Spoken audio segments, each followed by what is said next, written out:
Hey, how's everybody doing out there today? It's beautiful here in Ohio. For mid-October, I tell you what. But anyway,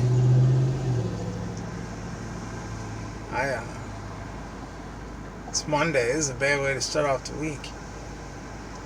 I can start with a couple positives, right?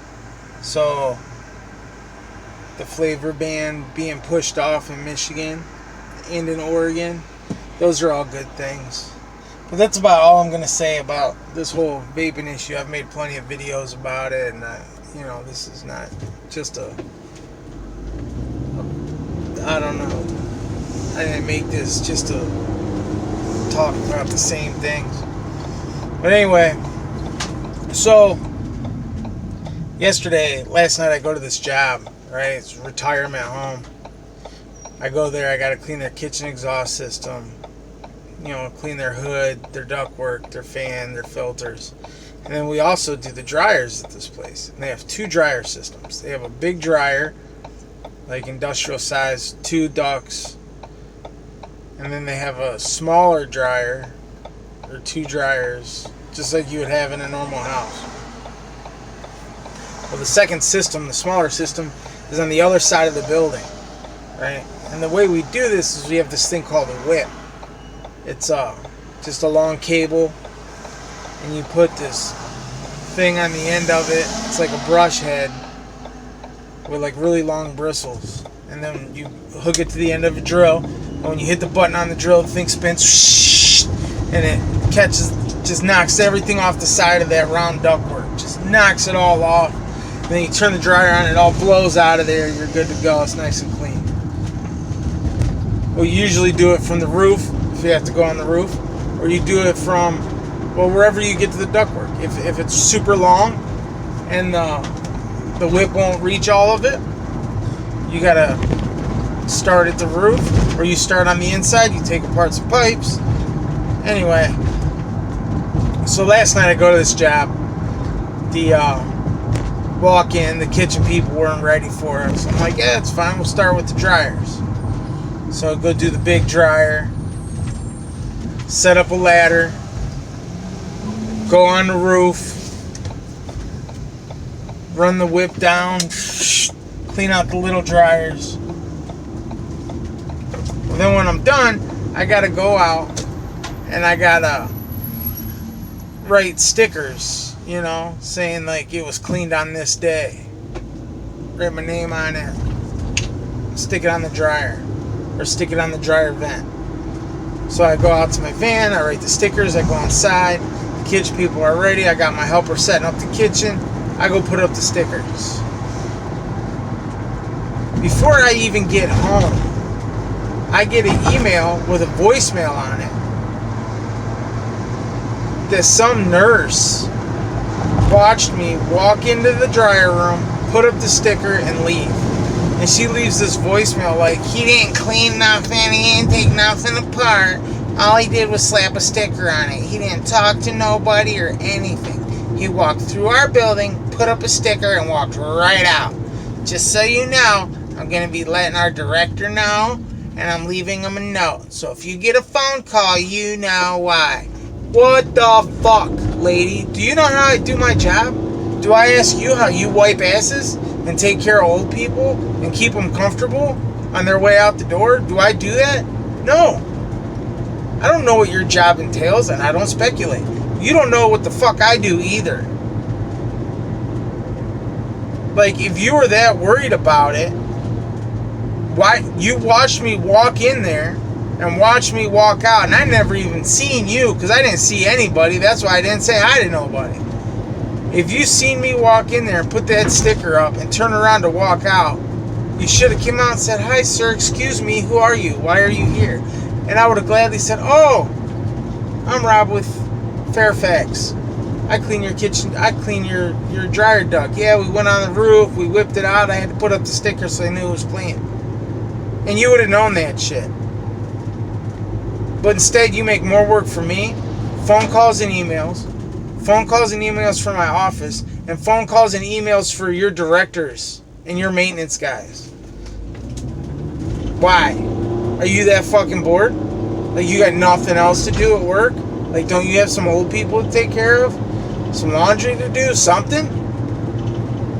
Get the, like, what the, like, and I could tell in her voice that she was young. I could tell. She's young. She's not an older lady. It's like, I don't know, what the fuck is up with people? Everybody's worried about what everybody else is doing all the time. It's like the way she left that voicemail, it was like, oh, I caught somebody doing something wrong, I'm telling. Don't you kids know? Oh, here's a phone call. See, that's the phone call I was waiting for. That was the maintenance guy, the head of the maintenance guy at the building I was at last night. We just had a really nice conversation. And he was like, I don't know what the lady's problem is. And I said, me too. And we had a little laugh. See, that goes to show you, right? You want to get other people in trouble because you don't know exactly how they do their job or what they've been doing. Like, if you don't know and you're just assuming and you think you're doing a good thing, you're going to make yourself look like an asshole. Don't make yourself look like an asshole. Because you know what happened? He went back and he double-checked my work and said, man, this stuff looks great. What is that lady talking about? She wasted everybody's time. Everybody's. Why? Why are you wasting people's time? And you wasted your own time because you went out of your way to call my office. I'm the guy at the job, and I'm also the guy that runs the company.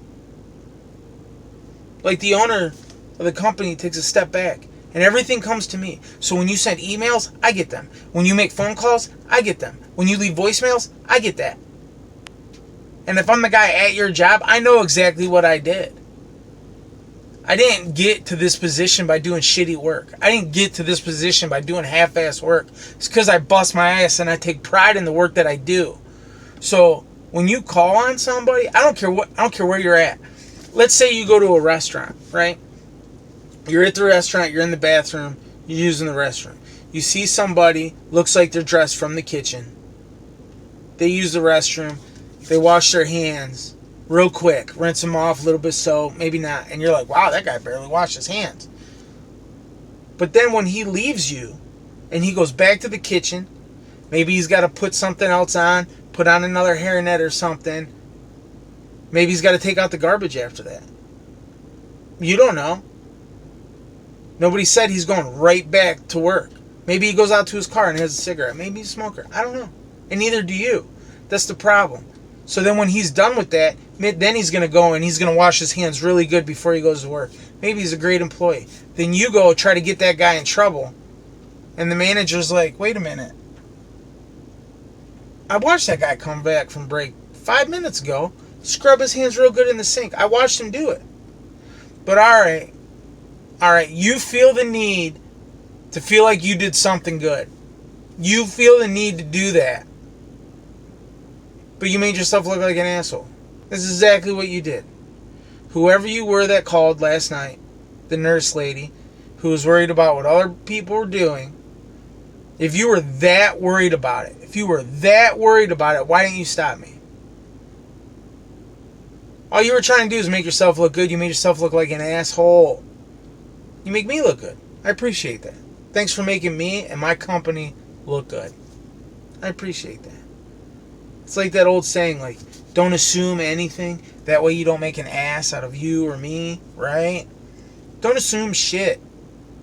If you don't know the facts, shut your mouth.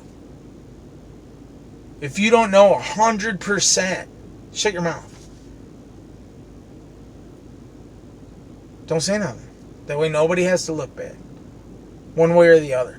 Now, if you've seen me all night long and you knew I didn't go on that roof and you knew I didn't clean that shit, I totally get it. Totally get it.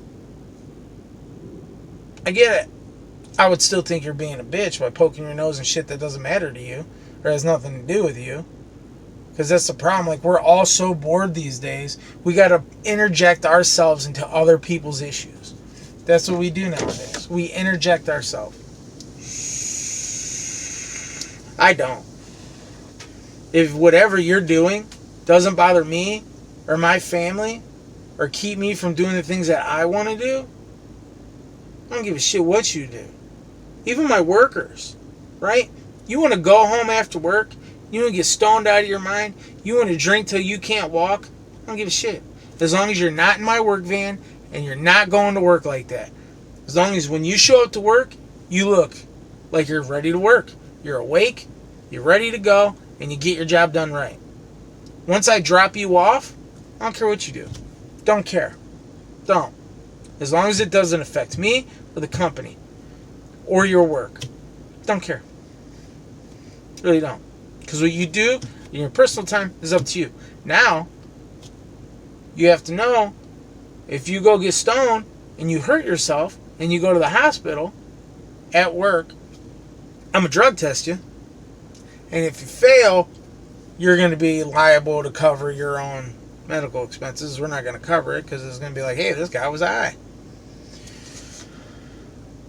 But that's your choice. That's the chance you can make. Like, you know, if I get stoned and I go to work, well, if I get stoned the night before and I get up in the morning and I go to work and I fall down and hurt myself, there's a chance I'm going to end up getting stuck with this money. Because the hospital or the company, workers' comp's not going to cover it because you couldn't pass a drug test. And that's why businesses drug test people before they give them jobs. Right? But anyway, I guess I got to call my boss, let him know everything's good and a couple other things. But I just need to get that out there. Like, I just don't get it. I don't get it. Everybody is so worried about everybody else, what everybody else is doing. Like, everybody. Why? Why don't you worry about your own house? Right? Like when we were kids and you would go tell, this so-and-so's doing that. Oh, he's doing that. Oh. You'd get, don't worry about them, worry about yourself. Don't tattle. Tattle gets the paddle. Snitches get stitches. There's a reason these sayings exist, right? There's a reason for that shit. Like, nobody likes a tattletale. Nobody. Now, if there's something major going on, yeah, tell me. But don't come tell me about every little stupid thing.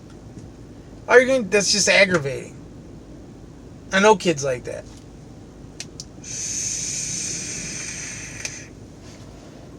If your little sister is throwing rocks at the fucking house or the house across the street trying to break the windows, yeah, tell me.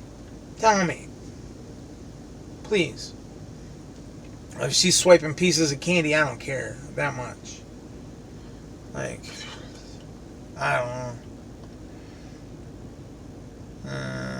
People these days, kids these days, it's like the generation we're living.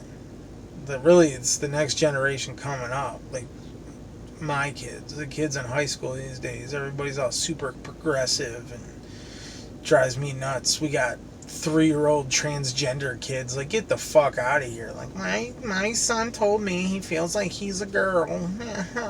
So we're gonna call him Susie instead of Sean, and we're gonna make him wear. Get the fuck out of here. You fucking kidding me? My 4-year-old comes and tells me every day he's a robot. Am I gonna change his name to Bebop Boop? Wrap him in fucking tinfoil? No, he's a kid. He's a fucking kid. I have a cousin, right? When that kid was 5 or 6, I knew it. I was like, that kid's gay. I don't love him any less because of it, but I knew it. You could see, you could tell. As he got older, I was like, dude. Everybody's like, you guys are crazy. I'm like, no. Nope. His mom was like, it's a phase. Like, dude, this is like a 5-year phase. Like, he's 11. Like, I'm telling you, that kid's feminine. He's got some sugar in his tank. He's licking ballsack. I'm telling you, it's gonna happen. When he became a teenager, everybody else finally seen it. Like, I seen it from the beginning. But not every kid that acts like that is transgender. And for parents, like, especially these people, it's really the motherfuckers in Hollywood and these crazy progressive people. Like, my little boy thinks he's a girl. Or my little girl thinks she's a boy. Get the fuck out of here. Okay, so what? So she does. Okay. Well, when she gets older, she or he can make that decision for themselves. They don't need you to help them. They just need you to support them. Like, there's a big difference between grabbing somebody by the hand and leading them there and just be in there in case they fall so you can catch them. There's a big difference. I don't have to drag you up the tree. You get up the tree yourself. But I'm going to stand at the bottom just in case you fall. I'm going to be there to catch you. Because they don't figure out how to get to the top of that tree if you do it for them. But if they fall once or twice and you're there to catch them so they don't get hurt and help them start again, then they're going to learn something. Right? That's how you learn in life. I've learned so many lessons. I'm going to be 39 in a couple weeks. I'm still learning lessons. But I got plenty of people around me that love me and care about me to catch me. And I do the same thing for my kids. As long as I'm here. And as long as they need caught. I'm not going to do it for them. They're going to have to learn on their own. You're going to have to earn things on your own. That's what life's about. Being better tomorrow than you were today in one way or another.